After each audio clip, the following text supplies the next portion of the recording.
muslim kan begitu, atau seorang muslim perempuan. Yang ada sini itu bapak-bapak. Kenapa? Pakai peci. Ternyata ada muslim juga pakai peci. Apalagi peci itu peci dari mana? Ya, sudah dari sini dikatakan ciri khas. Kenapa? Semua pejabat muslim pakai peci. Ya. Padahal sebagian besar masih menganggap itu sebuah identitas. Tapi kalau bagi perempuan masihlah, ya masih sebuah identitas dia kalau seorang muslim. Tapi minimal peci itu Pak menjaga kita. Minimal. Ya minimal kalau kita ingin masuk ke tempat maksiat ya berani lah ya. Nah itu begitu. Ya. Mau ke lokalisasi ya, yang mungkin masih menjaga lagi ya. Nah itulah sebuah definisi busana. Nah ternyata jemaah sekalian, definisi busana ini sama dengan apa yang Al-Quran sebutkan. Ya, sama dengan yang Al-Quran sebutkan. Misalnya di dalam surah Al-A'raf ayat 32,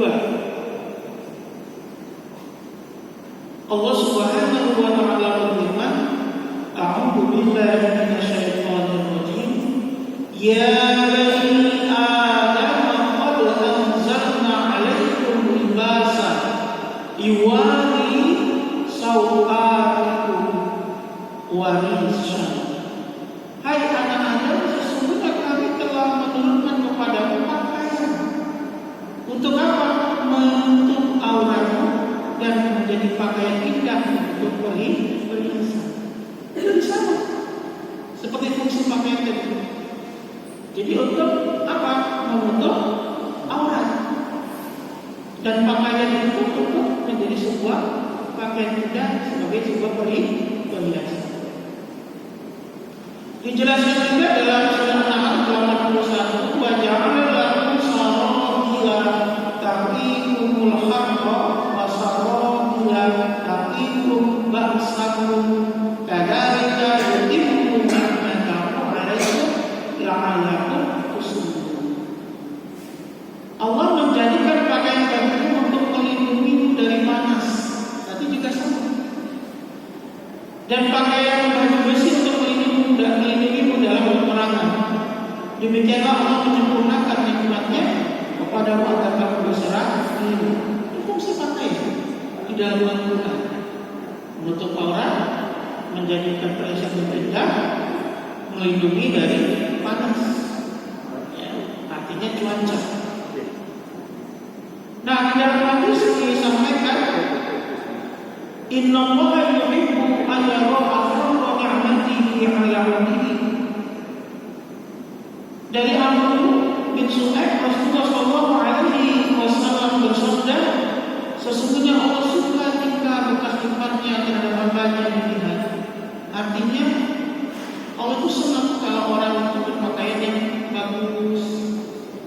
Allah itu senang kalau kita menggunakan barang-barang yang bagus karena nikmatnya. Jadi Pak, Bu, Mas, Mbak, tidak hilang baju bagus itu. Silakan menunjukkan nikmat Allah yang diberikan kepada kita. Bahkan di hadis lain itu terkait dengan pakaian, Rasul pernah bersahabat, jika engkau diberi rezeki oleh Allah, berilah pakaian yang bagus. Nah, itu begitu. Ya. Bahkan di ayat yang lain kita pernah juga mengingatkan apa? Wahai anak cucu Adam, masuklah ke masjid dengan pakaian yang indah. Ya, jadi luar biasa sekali. Ya, Bapak Ibu sekalian. Nah, itu terkait dengan definisi busana dan fungsi pakaian, baik dari Kamus Bahasa Indonesia, Kata-kata, dan juga dalam Al-Quran dan hadis sebagai pokok kita. Nah, ketika berbicara tentang busana, maka ada hubungannya dengan aurat. Itu seperti itu. Maka di sini kita akan melihat aurat itu apa, sehingga harus dihukumi oleh busana. Aurat itu kalau di kamus Lisanul Arab dikatakan secara bahasa adalah setiap aib, cacat, celah pada sesuatu dan sesuatu tidak memiliki penjaga atau penahan. Artinya aurat itu sesuatu nilai yang dianggap cacat, maka harus ditutup atau membawa kecacatan secara bahasa, sehingga harus ditutup. Sedangkan menurut istilah adalah sesuatu bagian tubuh yang menjadikan seseorang malu, baik laki-laki yaitu dari bawah pusat sampai lutut, dan untuk perempuan seluruh badan dari wajah dan tangan, itu aurat menurut istilah. Jadi kalau itu terbuka, orang itu akan malu. Itulah aurat. Pada dasarnya itu. Maka orang yang membuka auratnya itu orang yang tidak tahu malu. Halo? Halo? Iya kan? Maka orang yang menutupi auratnya karena dia malu dilihat. Sebaliknya, orang yang memamerkan auratnya orang yang tidak tahu malu. Nah, itu begitu. Maka hati-hati Pak. Kalau laki-laki tadi gimana? Pusat dan sampai lutut. Nah, kadang ada orang itu, mohon maaf nih, walaupun terjadi perdebatan tentang aurat laki-laki, tapi kita memilih kebanyakan pun pusat sampai lutut. Ada yang main tenis, kan di atas lutut tuh, ya kan Pak? Saya pernah tegur itu salah satu tokoh itu. Maaf Ustaz, coba tutup aja lah, dikasih apalah. Wah itu ulama gak sepakat itu. Ngapa? Mikirin ulama sepakat apa? Tapi kan mayoritas orang melihat itu kurang baik. Ya. Nah, oke. Baik, kita lanjutkan. Batasan aurat laki-laki yang kalau dia berbusana harus ditutupi. Ya, apa itu? Nah, ini kisah dari Abi Musa bin Abi wa zada fihi Asim anna Nabi sallallahu alaihi wasallam kana qa'idan fi makanin fihi ma'un qad syafa'an rukbatayhi aw rukbatayhi falamma dakhala Utsman ghattaha. Dari Abi Musa dan misalnya Asim menambahkan dibayangkan, sesungguhnya Nabi SAW itu pernah duduk di suatu tempat berair. Kedua lutut atau satu lutut beliau tersingkap. Lalu tiba-tiba Utsman masuk, beliau menutup lututnya. Nah, maka dari sini lutut itu termasuk aurat. Ya. Jadi dari pusat sampai lutut. Kemudian aurat perempuan. An-Aisyah radhiyallahu anha anna Asma'a bint Abi Bakr dakhalat ala Rasulillah sallallahu alaihi wasallam wa 'alaiha thiyabun liqaq. Dari Aisyah radhiyallahu anha dari Asma' binti Abu Bakar masuk ke tempat Rasulullah sallallahu alaihi wasallam dengan memakai baju yang tipis. Kemudian Rasulullah SAW berpaling daripadanya dan bersabda, "Hai Asma, sesungguhnya apabila wanita itu sudah sampai masa haid, tidak boleh dilihat sebagai tubuhnya kecuali ini dan ini." Artinya apa? Muka dan mata. Nah, maka dari sini sudah jelas. Busana yang fungsinya menutupi dan melindungi itu batasannya di mana? Di mana? Kalau laki-laki dari pusat sampai lutut, perempuan semuanya kecuali wajah dan telapak. Tapi waktu begitu Pak, apa boleh jenengan ikut pengajian cuma pakai anduk? Ya enggak begitu juga kan? Nah, jadi itu ada yang namanya estetika dan estetika. Nah, kemudian oleh karena itu kita juga perlu mengetahui ya, batasan aurat perempuan dengan perempuan sama seperti batasan aurat laki-laki dengan laki-laki. Maka apa? La yanzuru rajulu ila auratil rajul wa la mar'atu ila auratil mar'ah.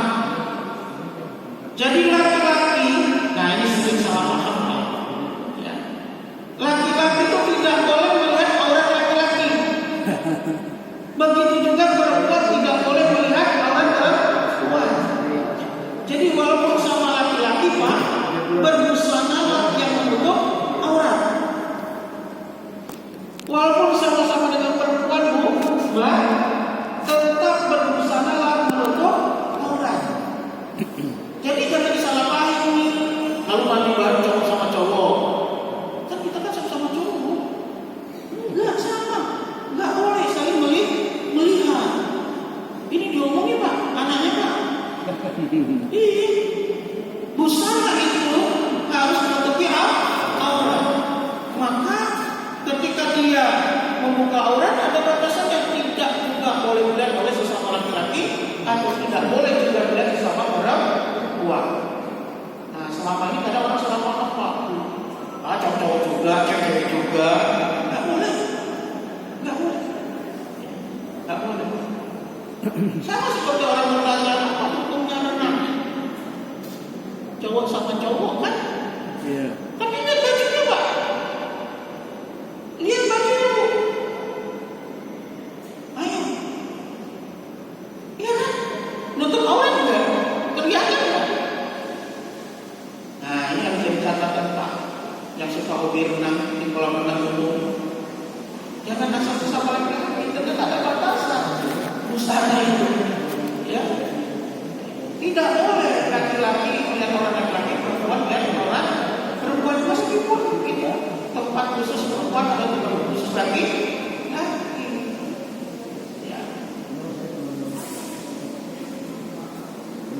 Nah, ini terjadi perbedaan pendapat, ya, batasan aurat laki-laki dan perempuan. Menurut Imam Syafi'i dan Hambali bahwa aurat perempuan itu semuanya. Nah, maka menurut mereka telapak tangan juga merupakan aurat.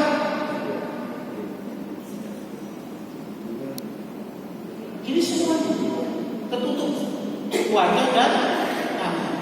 Tetapi menurut mazhab Maliki dan Hambali, wajah dan telapak tangan itu tidak termasuk aurat. Nah, nanti ini berpengaruh terkait dengan berpakaian. Maka kita bisa lihat ada sebagian orang itu ketika keluar rumah tutup semua. Kenapa? Mazhabnya Syafi'i dan Hambali menganggap itu aurat. Tapi ada yang seperti yang dibilang tadi sekali, wajahnya tidak ada. Berarti pendapatnya mengikuti Maliki dan Hanafi. Bapak Ibu mungkin bisa lihat kan ada perempuan itu keluar tetap pakai sarung tangan, ya, lalu pakai wajah sampai menutup semua. Nah itu salah nggak? Enggak, karena mengikuti mazhab yang lain. Ya. Tapi jangan coba-coba Bu, nyoba pakai itu, suaminya ketakutan. Siapa ini? Ada orang kasih ternyata sudah coba pakai burka, ya.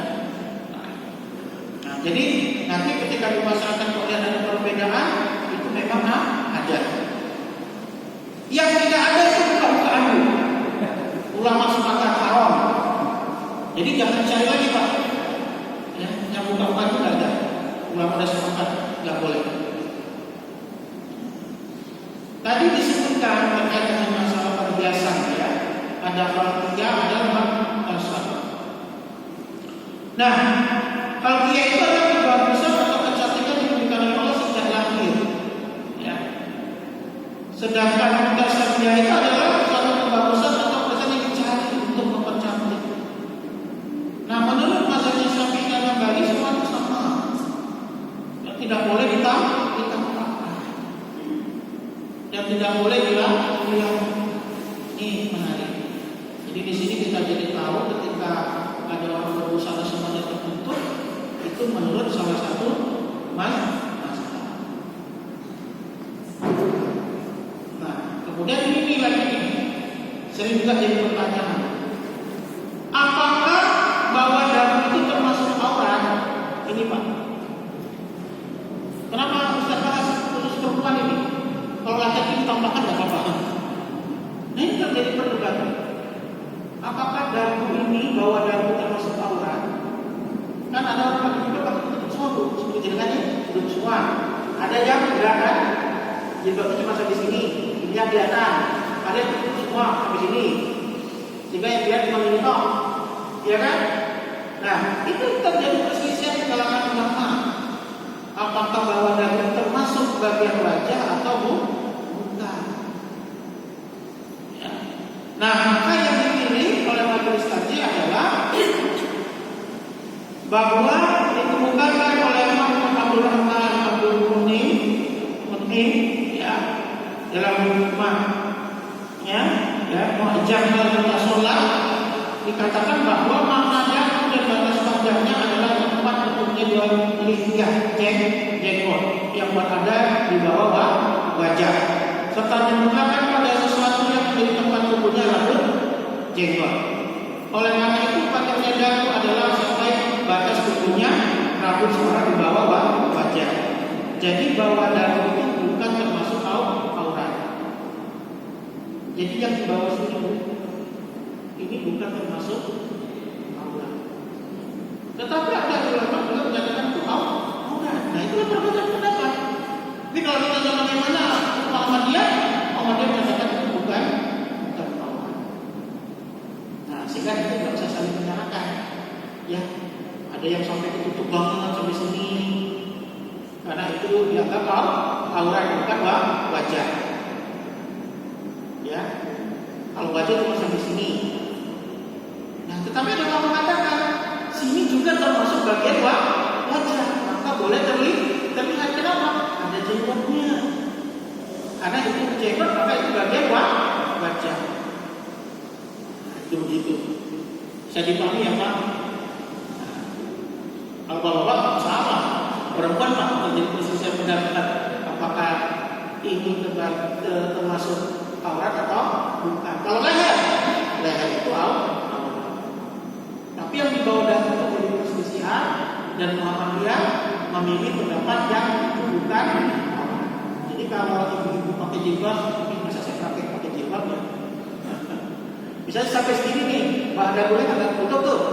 Nah itu tidak apa-apa karena bukan termasuk aurat. Tapi bagi yang memilih itu merupakan aurat, maka dia tutup begini.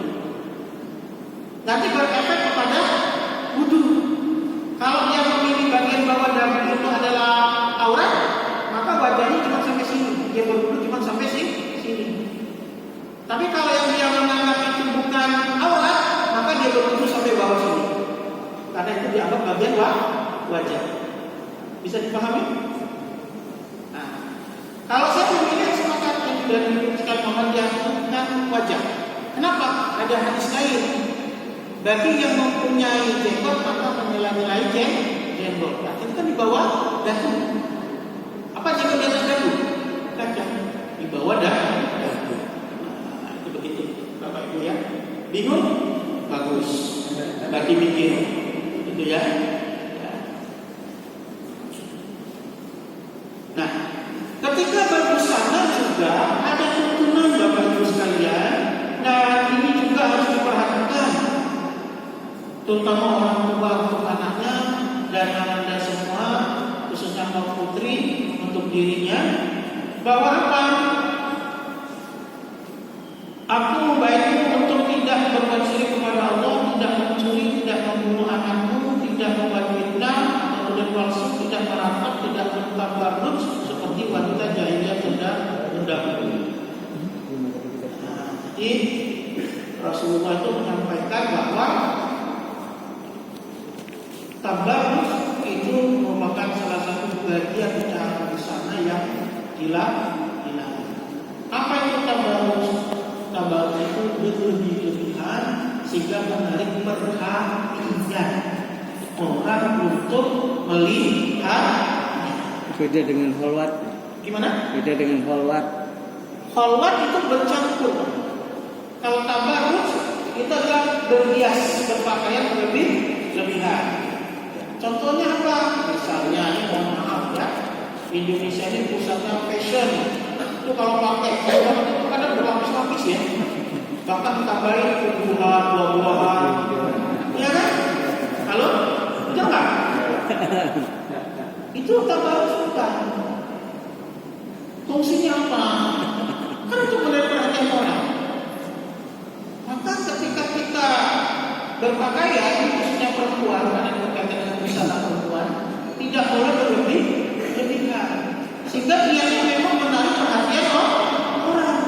Pakai gelang, kemerincing di kaki, kemerincing di kaki.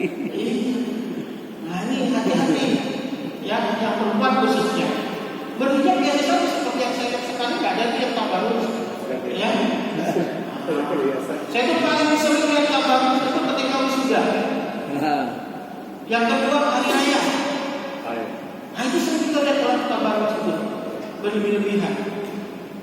Iya, sudah biasa tapi kok bunyi. Nah itu menarik.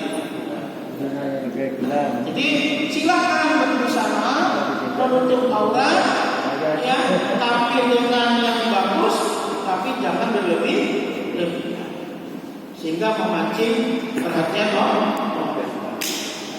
Ya. Kemudian menjadi catatan juga dalam usaha itu, Bapak Ibu, itu berkaitan dengan bahan. Ya, bahannya harus tebal. Adik jangan sampai menampakkan bagian dalamnya. Dikatakan ada dua golongan dari umat yang belum pernah aku lihat. Yang pertama suatu kaum yang memiliki cambuk seperti ekor sapi yang digunakan untuk memukul orang-orang, dan yang kedua adalah para wanita yang berpakaian api telanjang. Mereka berlenggak-lenggok, kepala mereka seperti punuk unta yang miring. Mereka itu tidak masuk surga dan tidak akan mencium wanginya, walaupun wanginya sudah tercium sejauh jarak perjalanan sekian dan sekian. Nah ini hati-hati. Ya. Jadi yang pertama perhatikan bahannya, termasuk mukena. Ibu, mohon maaf ini, bapak juga bukan mukena hati-hati. Bukan modelnya yang bagus saja, bukan bahan yang bagus saja, tebal atau tidak. Iya, saya pernah itu, mohon maaf ini, sholat di sebuah masjid karena pintunya cuma satu arah, otomatis kita lewat dari arah timur. Masuklah kita, terdapatlah ibu-ibu sholat pakai mukena, tapi mukenanya tipis. Ternyata mohon maaf, yang sholat itu mohon maaf gitu, nggak pakai yang lain. Coba bayar. Hati-hati. Termasuk kalau di rumah juga, nggak boleh, harus dijadikan perhatian. Ini yang dikatakan oleh Nabi, ya, apa? Berpakaian tapi telanjang. Dia pakai baju, dia tutupi tubuhnya dengan busana yang menutupi, tetapi masih tampak dari luar orang melihatnya. Termasuk hati-hati beli kerudung. Kan kerudung itu macam-macam ya Pak sekarang ibu. Tanpa sadar itu dia pakai, dalamnya masih kelihatan dia. Itu nggak boleh. Ya, itu masuk ke dalam hadis ini. Nah, maka hati-hati ketika beli itu dilihat dulu. Kelihatan nggak pas pakai. Ya, itu seperti itu. Hati-hati. Ini banyak kita dapati di keramaian. Terus apa lagi yang dimaksud dengan berlenggak-lenggok itu? Dia berpakaian tapi ketika berjalan itu kelihatan betul-betul tubuhnya. Maksudnya apa? Busana yang dia pakai itu ketat. Kalau bapak senang nggak pak lihatnya? Halo? Badir. Artinya apa? Ketat. Coba Bu, yang pakai perban kita yang harus istighfar.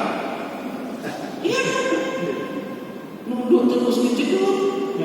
Nengok ke depan dong. Dosa. Maka hati-hati Pak. Anaknya kalau keluar rumah cek Pak. Ibu kalau keluar rumah kaca dulu. Anaknya kalau keluar rumah dilihat dulu. Pantas enggak nih? Kenapa Pak? Ini penting banget. Sebelum anak perempuan itu menikah Pak, semua kesalahannya itu bisa ditanggung oleh orang tua. Jadi termasuk perkara menutup aurat. Maka saya kepikiran kenapa orang tua dulu cepat-cepat tunangannya nikah ya? Oh mungkin nggak mau berdosa itu. Suruh aja dia baca-baca betul rumah. Karena tanggung jawab ayahnya. Iya. Kalau sampai dia membuat dosa berkaitan dengan masalah Allah itu. Nah, ya. Oke, itu berbalik lagi berpakaian yang sempit atau ketat. Mereka itu tidak kenal. Kemudian kepala mereka seperti unta.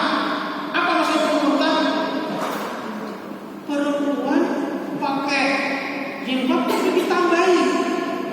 Pernah lihat nggak? Ditambahin lagi di sini cukup. Jadi tinggi. Itu kalau dilihat daftar gambar kalian mirip lonjong ke atas. Ditambahin. Nggak boleh.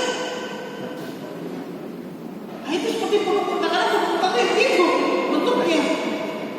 Nah, hati-hati.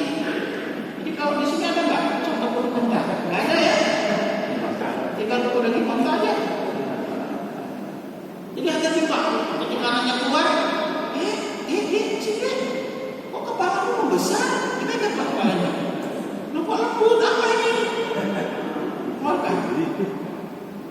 Itu begitu. Itu yang disebut dengan ponokon. Ya.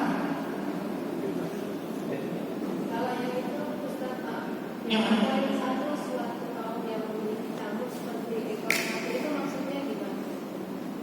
Oh ini. Iya. Ini tadi jelaskan Bu, siapa yang dimaksud. Ya. Jadi Nabi hanya menginformasikan kaum yang memiliki cambuk seperti ekor sapi yang tidak untuk mengumpul orang-orang. Ini cuma begitu saja. Tapi ketika yang kedua ini itu bisa ditafsirkan. Gitu. Jadi nggak disebutkan ini siapa itu yang membawa cambuk itu. Ya. Nah ada yang mengatakan itu adalah orang yang suka menyiksa dan lain sebagainya. Tapi saya nggak berani menyampaikan itu. Ya, karena saya belum sampai ke sana. Itu seperti itu. Oke, baik. Kemudian larangan memakai sutra. Ini bagi laki-laki Pak. Laki-laki paling enak. Berbusananya itu yang tutup cuma pusat sampai lutut. Sisanya silakan. Mau ditutup atau tidak sesuai etika dan estetika saja. Tetapi ada catatan di hadis Nabi ini. Barang siapa yang memakai pakaian dari sutra di dunia, dia tidak akan memakainya di akhirat. Ini khusus laki-laki. Walaupun dia masuk surga dan surga yang lain memakainya, namun dia tidak memakainya. Jadi kalau laki-laki sudah pakai sutra di dunia, nanti di surga dia tidak pakai sutra lagi, tapi pakaian dari yang bahan biasa. Kenapa? Kalau pakai emas, Kalau pakai emas nggak boleh Pak. Emas perak nggak boleh. Ya, jadi seperti itu. Nah kalau perempuan boleh nggak pakai sutra? Boleh. perempuan boleh. Ya, silakan. Pulang dari sini kita beliin bapaknya baju dari sutra. Karena boleh. Dari kulit buaya. Lalu pertanyaannya begini, kalau kita sakit gatal, kan gatal tuh enaknya pakai kan halus supaya kasar Pak? Halus. Yang kasar. Kalau pakai baju kasar kan enak tinggal gerung-gerung ya. Tapi kan berbahaya untuk mukanya. Penyakit kulitnya kan bahaya kalau dia digaruk terus. Tapi kalau pakai kain atau baju yang dari bahan sutra kan halus, maka dia tidak akan berefek negatif kepada luka atau penyakit kulitnya. Nah, boleh nggak kalau dia sakit kulit itu dibolehkan. Jadi kalau bapak pengen pakai baju dari sutra, sakit kulit dulu. Iya Pak ya. Nah, itu sudah terjadi di zaman Nabi. Nah, silakan. Lalu zaman sekarang kan teknologi sudah maju nih. Ada bahan campuran 50% sutra, 50% kapas. Karena sekarang ini canggih Bapak Ibu. Ya. 100% asli, KW 1, KW 2 sampai KW 12 mampu. Ini sekali. KW premium, Masya Allah KW premium. Ya. Ini sutranya 80%, ini 75%, ini 50%, ini 30%. Boleh nggak kita yang berbahan campuran itu? Nah, ulama berbeda pendapat. Tapi Tapi kalau saya ditanya lebih baik dihindari. Toh kita juga kalau kita terlalu hukum, ya kan? Yang penting duit banyak lah perempuan suka. Gak usah pakai baju sutra kamu. Paham ya? Kita nggak tahu. Tapi kalau perempuan bagus kalau pakai baju sutra halus. Ya, karena perempuan senang dengan keindahan-keindahan yang seperti itu. Oke, baik. Ini kesimpulannya terkait dengan busana. Yang pertama, pakaian tersebut menutup seluruh aurat. Dan aurat perempuan itu adalah seluruhnya, kecuali apa? Wajah dan pakaian tersebut tidak ketat sehingga menampakkan lebih tubuh. Pakaian tersebut tidak tembus pandangan sehingga menampakkan tubuh secara sama-sama dan apalagi secara terang-terangan. Pakaian tersebut sopan, patut dan sederhana. Sopan dan patut hanya tergantung pada orang yang memakainya. Orang tua tentu berbeda dengan remaja putri, sedangkan bekerja di sawah tentu berbeda dengan ketika berada di rumah. Sementara sederhana artinya tidak mewah dan colok, berlebihan, tidak sampai menyapu jalan dan tidak untuk dipamerkan. Nah, ini hasil fatwa dari Muhammadiyah tahun 2008 terkait dengan busana dan tidak ada bertentangan dengan ulama-ulama yang lain. Sudah sama. Ya. Kita harus hati-hati Bapak Ibu dengan putra putrinya yang ketika berpakaian. Anak laki-laki diperhatikan kalau keluar jangan pakai celana pendek, harus menutupi lutut.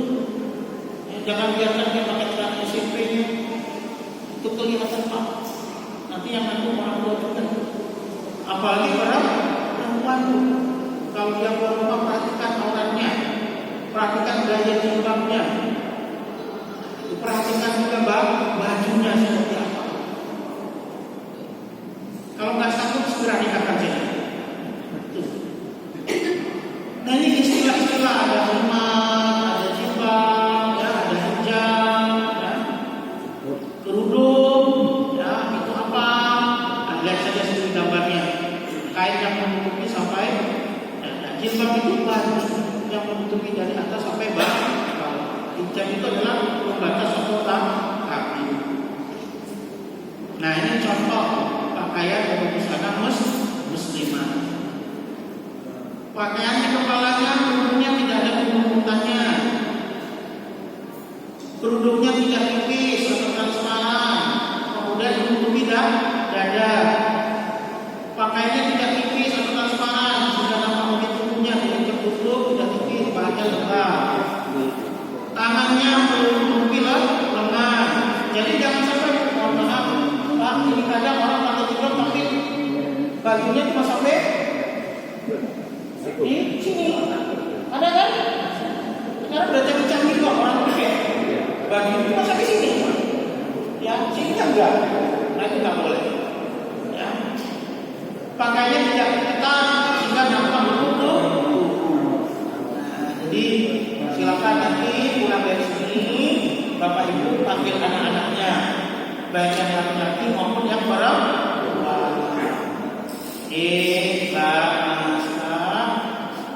Yuk kita perbaiki diri kita masing-masing. Kita awali dengan apa? Pakaian atau busana. Lah Pak, celana jeans saya nanti gimana? Nanti gak dipakai. Boleh dipakai tapi tidak dalam. Gitu Pak. Ya. Kalau enggak gimana? Kalau enggak ya kamu bajunya yang lebih panjang lagi sampai ke bawah. Ya, ini sama saja. Ya. Nah, ini penting Pak. Yang laki-laki kalau mau pakai celana pendek cukup di rumah, di kamar, nggak bisa sampai keluar rumah. Boleh kalau dia lebih lurus. Itu dia yang ngomong Pak. Kadang anak itu nggak diajak ngomong, jadi dia nggak ngerti. Saya udah pernah coba Pak, dengan keluarga. Baru paham, karena selama ini nggak pernah ditegur. Nah, itu begitu. Nah, ini ada macam-macam pakaian. Ada busana yang menutup semua. Ada nikah, ada. Ini macam-macam. Yang pakai model baju adiknya kan ya. Nah, ini yang seperti ini boleh nggak? Boleh, silakan. Ya. Jadi boleh pakai celana tapi bajunya dipanjangin. Boleh. Ya. Tapi ingat ya, pakai kaos kaki. Dan selesai Bapak Ibu sekalian materi kita. Apa ada pertanyaan? Kalau cukup, alhamdulillah saya pamit. Masalah tempat, misalnya di pernikahan itu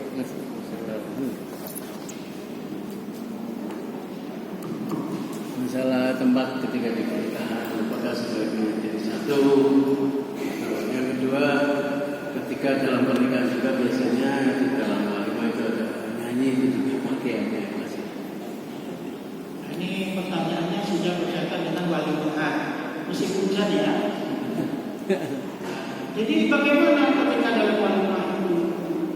Walimah itu sebaiknya kalau bisa tidak terjadi khawat, itu lebih bagus. Tapi terkadang karena kondisi tidak memungkinkan, maka terjadilah berkumpulan bersama. Itu sebaiknya. Ya. Nah sekarang sudah mulai pernikahan itu dipisah, ya. Tapi sebaiknya, tapi kalau ya diatur bagaimana biar tidak terjadi khawat, tidak percampuran antara laki-laki dan perempuan yang begitu bebas, karena menghindari penyebab-penyebab yang bisa membawa kepada berzina. Terus gimana Pak yang kedua penyanyi? Yang kedua tadi Pak? Ya, pakaiannya biasanya juga sering terlihat kurang. Nah, kadang mengundang penyanyi pakaiannya buka aurat, ya sudah besok bahasa Bunda. Itu ya, yang namanya penyanyi ya tergantung kalau misalnya dangdut. Ya. Jadi lebih baik dihindarilah Bapak Ibu yang bisa mengundang menyanyi syariat itu. Jadi kalau saya itu semaksimal mungkin, kalau tidak mampu ya apa boleh buat. Ya. Dan memang menjadi perdebatan terkait dengan format pernikahan itu. Apa harus mengikuti satu tidak terjadi perdebatan. Karena korban itu ada yang memahami, ya kalau dia cuma berdua, ada yang memahami, tidak bercampur rame-rame, itu korban juga, karena bercampur korban itu. Tapi ada yang memahami, tidak korban itu yang maksud adalah dia hanya berdua saja. Nah sehingga sekarang ini ya orang biasa pernikahan yang bercampur dalam rangka korban yang dimaksud adalah hanya berdua kan. Itu Pak yang terjadi perdebatannya.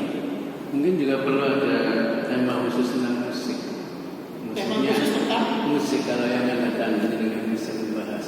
Kalau musik itu kan sudah menjadi ini ya Pak, apa ya, sesuatu yang sudah kita paham bersama ya. Kalau itu mungkin khususnya masih yang sama dalam pernikahan.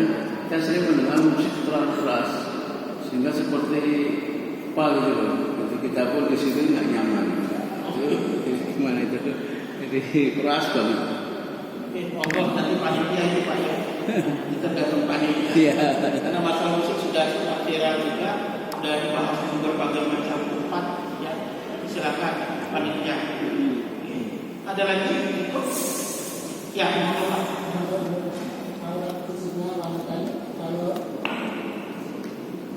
Makanya ini kalau untuk aurat itu khususnya wanita itu di dalam sholat, apakah kalau di luar aktivitas sholat ada toleransi seperti itu? Misalnya kalau sholat kan lebih berikut, kalau aktivitas kerja atau gimana itu biasanya tidak ada, apakah aturan ada toleransi untuk aurat di luar sholat? Baik. Dalil tentang aurat untuk aurat baik dalam Al-Quran maupun hadis itu berlaku umum, tidak mengenal tempat. Sehingga pakaian sholat dengan pakaian kita di dalam sholat itu harus menutup aurat. Tidak ada istilah Islam itu mukena sebenarnya Pak. Ruku itu nggak ada. Yang ada itu sholat itu menutup aurat. Nah itu begitu Pak. Ya.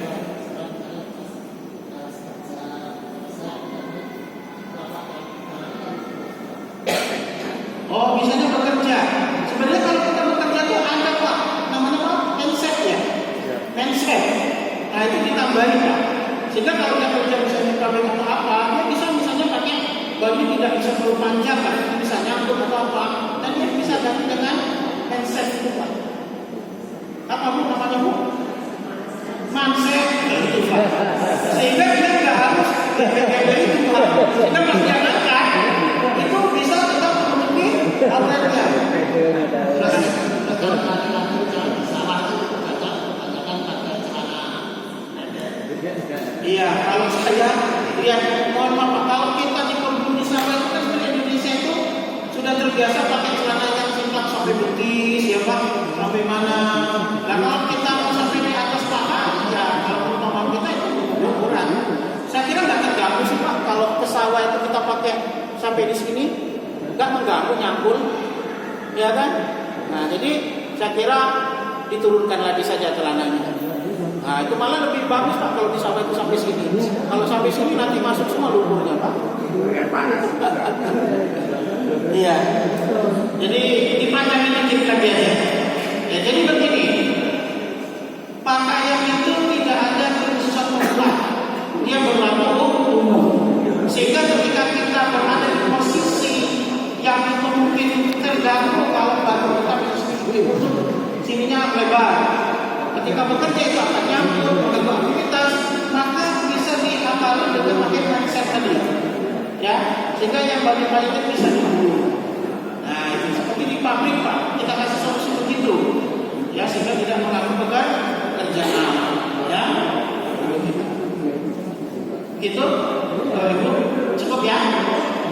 Oke, baik, saya kira terima kasih atas perhatiannya. Semoga bermanfaat dan membantu kita semakin baik dan lebih terarah lagi dalam arti syariat Islam, terutama kali ini terkait dengan busana. Assalamualaikum warahmatullahi wabarakatuh. Terima kasih kepada Bapak Ustaz Hidayat Putra Kartanjaya atas penyampaian dirinya atas sesi penyampaian masalah yang telah berakhir atas sesi kajian pada sore hari ini. Kami menginformasikan sekaligus mengundang jamaah sekalian bahwasanya pada malam Minggu pukul 7 sampai setengah 10 ada kajian tabligh akbar dengan Masjid Kakak Surya yang kedua dengan tema dari masjid mewujudkan umat bertauhid. Dengan didampingi oleh Prof. Din Syamsuddin MPD. Baik, sebelum kita berkata